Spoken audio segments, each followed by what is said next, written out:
What is Islam in a nutshell? Before we speak about the evidence of Islam and the Holy Quran's divine origin, let me quickly introduce Islam. Islam is defined as the voluntary act of submitting yourself to God. When you become a Muslim, you submit and surrender to the will of God, just as the creation around you, providing you peace and contentment in this life and the hereafter.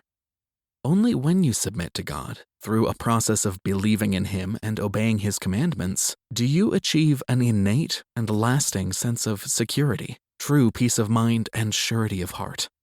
As a Muslim, you don't live to fulfill your desires, lusts, and impulses. Instead, by definition, a Muslim submits their will to the Almighty God. You acknowledge and trust that God knows what's best for you, so you follow His guidance. You cannot live peacefully or successfully without religion, and this religion cannot be man-made. Religion must be utterly divine, with no human alteration inherent.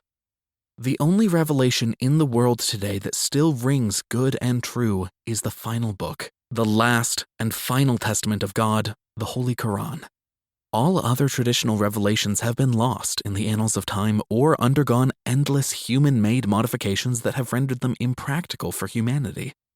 Unlike other sacred scriptures, such as the Bible, the Holy Quran has been preserved perfectly in both its words and meaning, and in a language that still exists today. Islam is a monotheistic faith that requires followers to admit and recognize the existence of one supreme God and being who is almighty, all-powerful, all-knowledgeable, all-seeing, all-hearing, most merciful, and loving. Islam stresses the existence of only one God, the same God worshipped by prophets Adam, Noah, Abraham, Joseph, Moses, David, Solomon, Jesus, and Prophet Muhammad, peace be upon them all.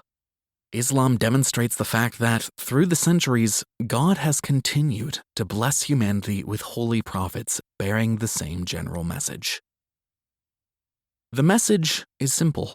You should worship God alone, with no partners. Love Him with all of your heart and follow His commandments. If you follow this edict, you will live a content life in this world and enter paradise eternally in the afterlife. If you do not believe in God and follow His commandments, you will live a depressed life and enter hellfire in the afterlife. Islam is not a religion solely based on creeds, customs, and rituals such as praying and fasting. Instead, Islam is a complete way of life that guides followers in every aspect of their lives. Islam teaches the art of living and dictates how you should steer and navigate your life. Islam instructs you about the things in this life that are beneficial to you and those that are ultimately destructive and should be avoided. Islam states that everyday human acts, such as eating, drinking, greeting others, sitting, learning, dressing, sleeping, and giving charity, are all acts of worship if conducted for God alone, and in accordance with His divine laws and guidelines.